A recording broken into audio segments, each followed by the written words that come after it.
స్వామి వివేకానంద ప్రపంచమంతటికీ ఒక స్ఫూర్తిదాయకమైన వ్యక్తి అని నెహ్రూ యూత్ కోఆర్డినేటర్ అన్నారు. స్వామి వివేకానంద 161వ జయంతిని పురస్కరించుకుని విజయనగరం యూత్ హాస్టల్లో నిర్వహించిన స్వామి వివేకానంద విగ్రహానికి శుక్రవారం పూలమాలలు వేసి నివాళులర్పించారు. ఈ సందర్భంగా కోఆర్డినేటర్ పృథ్వీ మాట్లాడుతూ, యువత వివేకానంద జీవితం నుంచి ఎంతో స్ఫూర్తి పొందుతున్నారన్నారు. తనకు కూడా వివేకానంద ఒక స్ఫూర్తిని ఇచ్చారన్నారు. చిన్న వయసులోనే ప్రపంచం, జీవితం గురించి ఎంతో ఉన్నతమైన అవగాహన కలిగిన వ్యక్తి వివేకానందుడు అని అన్నారు. ప్రపంచం గర్వించదగిన వ్యక్తి వివేకానందుడు అని, ఆయన జీవితాన్ని, ఆయన ఆచరించిన సిద్ధాంతాలను, బోధించిన మంచిని నేటి తరానికి తెలియజేయాల్సిన బాధ్యత మనందరిపై ఉందని తెలిపారు.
ఈరోజు జాతీయ యువజన దినోత్సవం సందర్భంగా స్వామి వివేకానంద జయంతి సందర్భంగా ఈరోజు నేషనల్ యూత్ డే మన ఎన్వైకే మరియు సెట్విజ్ సంయుక్త ఆధ్వర్యంలో మాతృభూమి సేవా సంఘం ఎన్వైఎన్ బ్లడ్ బ్యాంక్ వారి సౌజన్యంతో ఈరోజు రక్తదాన శిబిరం మరియు జిల్లాలో స్వచ్ఛంద సంస్థలు చేస్తున్న కొన్ని స్వచ్ఛంద సంస్థలకు సన్మాన కార్యక్రమం పెట్టడం.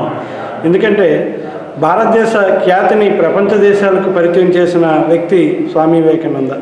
స్వామి వివేకానందను ఆదర్శంగా తీసుకుని యువతంతా కూడా ఉక్కు సంఖ్యలతో పనిచేస్తే దేశ స్వరూపాన్ని మారుస్తామని చెప్పిన స్వామి వివేకానంద మాటలను నిజం చేస్తూ ఈరోజు విజయనగరం జిల్లాలో ఉన్న అన్ని స్వచ్ఛంద సంస్థలు ఎవరికి తగ్గట్టు వాళ్ళు అనేక సేవా కార్యక్రమాలు చేస్తూ ఇప్పటికే విజయనగరంలో ఆంధ్రప్రదేశ్లోనే ఎక్కడి లేనన్ని స్వచ్ఛంద సంస్థలని ఇక్కడ ఎన్వైకే కానీ సెట్విజ్ కానీ జిల్లా అధికారులు కానీ ప్రోత్సహించి అనేక కార్యక్రమాలు చేయడం జరుగుతుంది. ముఖ్యంగా మా మాతృభూమి సేవా సంఘం ఉద్దేశం ఏంటంటే, ఇంతమంది యువతుండి కూడా రక్తం లేక ఇప్పటికీ గిరిజన ప్రాంతాల్లో ప్రజలు ఇబ్బందులు పడుతుండడం బాధాకరమైన విషయం అని తెలిసి లైవ్ బ్లడ్ మీద పెద్ద ఎత్తున ప్రోగ్రాం చేస్తున్నాం. ఇది కాన్సెప్ట్ ఏంటంటే, ప్రతి ఇంటికి ఒక రక్తదాతనైనా తయారు చేయాలని, ఇచ్చిన వాళ్ళే 50 సార్లు ఇచ్చాం, 150 సార్లు ఇచ్చాం, 100 సార్లు ఇచ్చామని కాకుండా కొత్త రక్తదాతలు తయారు చేయాలని ఒక పిలుపునిస్తూ ఈ 2023 మొత్తం మేము దాదాపు 879 నూతన రక్తదాతలు తయారు చేయడం జరిగింది. వీళ్ళందరూ కూడా ఫస్ట్ టైం బ్లడ్ ఇచ్చిన వాళ్ళు. అలాగే ఈ 2024 కూడా జిల్లాలో ఉన్న అన్ని స్వచ్ఛంద సంస్థలను కలుపుకొని జిల్లాకి ప్రభుత్వ క్యాన్సర్ హాస్పిటల్ కావాలని పెద్ద ఎత్తున మనం కార్యక్రమాలు నిర్వహించి దాని సాధనలో కూడా ఈ జిల్లాలో ఉండే యువత, ప్రజా సంఘాలు, అలాగే జిల్లా అధికారులు, ప్రజాప్రతినిధులు అందరూ సహకారం చేస్తే 2024లో జిల్లాకి ప్రభుత్వ క్యాన్సర్ హాస్పిటల్ కావాలని జిల్లా పౌరవేదిక అధ్యక్షులు బీసెట్టి బాబ్జీ గారి ఆధ్వర్యంలో మొత్తం ప్రజా సంఘాలన్నీ పనిచేయడానికి సిద్ధంగా ఉన్నాం. ఎందుకంటే ఎన్జిఓలు అంటే దుప్పట్లు పంచడం, భోజనాలు పెట్టడం, బిస్కెట్లు పంచడం, రగ్గులు పంచడం కాదు, ఈ జిల్లా ప్రజల అవసరాలు తెలుసుకొని పనిచేయాలనే ఉద్దేశంతో ఈ 2024 పెద్ద ఎత్తున ప్రజా ఉద్యమంగా తయారు చేసి కార్యక్రమాలు చేసి మనకి ఇప్పటికే మన ఎన్జిఓలు అందరూ బాబ్జీ గారితో పనిచేసి జిల్లాకి ప్రభుత్వ మెడికల్ కాలేజ్ సాధించిన విషయం అందరికీ తెలుసు. అలాగే జిల్లాకి ఏం కావాలో అవి సాధించుకునే దిశగా మాతృభూమి సేవా సంఘం సభ్యులందరూ ప్రతి గ్రామానికి ఒకళ్ళ నుంచి 2 వరకు ఉన్నారు. వీళ్ళందరినీ వాలంటీర్లుగా తయారు చేసి ఈ జిల్లా అవసరాలు తీర్చుకోవడం కోసం పనిచేయడం జరుగుతుంది.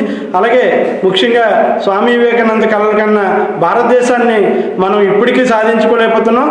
ఇంకా సాధించాలంటే యువత అంతా కూడా పెద్ద ఎత్తున పనిచేయాలని కోరుకుంటూ సెలవు తీసుకుంటాం. ఈరోజు స్వామి వివేకానంద పుట్టినరోజు సందర్భంగా నేషనల్ యూత్ డే చేయటం జరుగుతుంది. ఈ నేషనల్ యూత్ డేలో భాగంగా మన మాతృభూమి సేవా సంస్థ మరియు సెట్విస్తో సంయుక్తంగా నెహ్రూ యువ కేంద్ర ఇవాళ బ్లడ్ డొనేషన్ అనేది మన యూత్ హాస్టల్లో ఇక్కడ ప్లాన్ చేసాం. సో ఈ బ్లడ్ డొనేషన్ బాగా జరుగుతుంది. దాంతో భాగంగా మనకి రేపటి నుంచి నేషనల్ యూత్ వీక్ సెలబ్రేషన్స్ అనేవి జరుగుతాయి. నేషనల్ యూత్ వీక్ సెలబ్రేషన్స్ జనవరి 13 నుంచి జనవరి 19 వరకు మనకి జిల్లా వ్యాప్తంగా జరుగుతుంది. ఇందులో భాగంగా cultural competitions, skill development day అని, పార్టిసిపేషన్ డే అని వివిధ రోజుల్లో ఒక్కో కార్యక్రమం అనేది మనకి జిల్లా వ్యాప్తంగా జరుగుతుంది.